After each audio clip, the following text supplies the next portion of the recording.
प्रदेश सरकार ने भर्ती परीक्षाओं में पेपर लीक और नकल रोकने के लिए नकल विरोधी कानून हरियाणा लोक परीक्षा अनुचित साधन निवारण अधिनियम 2021 पारित किया था।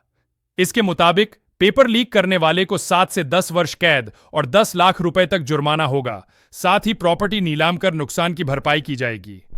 इसके बावजूद हरियाणा में चल रही सीटी ग्रुप डी की परीक्षा में करीब 18 मुन्ना भाई पकड़े जा चुके हैं। इनमें कुछ सरकारी कर्मचारी भी हैं। गिरफ्तार किए गए इन सभी मुन्ना भाई पुलिस के शिकंजे में है और पुलिस विभिन्न धाराओं के तहत मामला दर्ज कर पूछताछ कर रही है।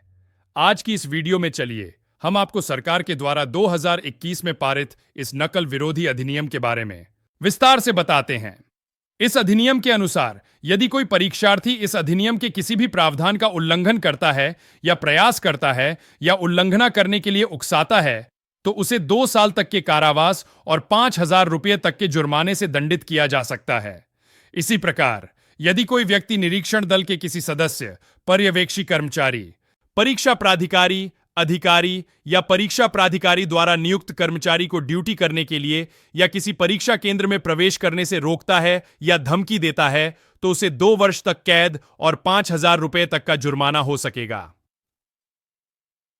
यदि किसी व्यक्ति को सार्वजनिक परीक्षा आयोजित करने की जिम्मेवारी सौंपी गई है और वह इस अधिनियम के किसी भी प्रावधान का उल्लंघन करने का प्रयास करता है या उल्लंघन करने के लिए उकसाता है तो उसे 7 साल तक का कारावास हो सकता है और साथ में जुर्माना लगाया जा सकता है जो 1 लाख रुपए से कम नहीं होगा और 3 लाख रुपए से अधिक नहीं होगा।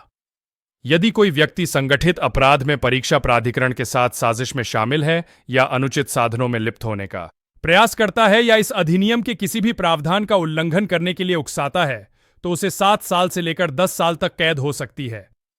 इसके साथ ही जुर्माना भी लगाया जाएगा जो 10 लाख रुपए से कम नहीं होगा। नकल विरोधी कानून,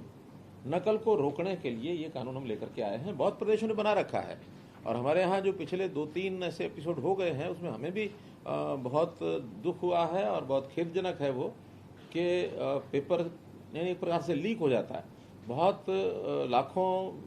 जो परीक्षार्थी हैं वो एक आकांक्षा के साथ आते हैं कि उनका फेयर एग्जाम होगा, उनको नौकरी मिलेगी, लेकिन वही पेपर किसी न किसी की साजिश से अगर लीक हो जाता है तो उसमें एक सख्त सजा का प्रावधान किया जाए और एक डेटरेंट उसमें हो, लोगों को भय लगे कि ये जो नकल का काम है ये हम नहीं करने देंगे। क्योंकि अनलॉफुल अनफेयर मीन्स लाखों करोड़ों रुपए के ये काम धंधे शुरू हो गए हैं इस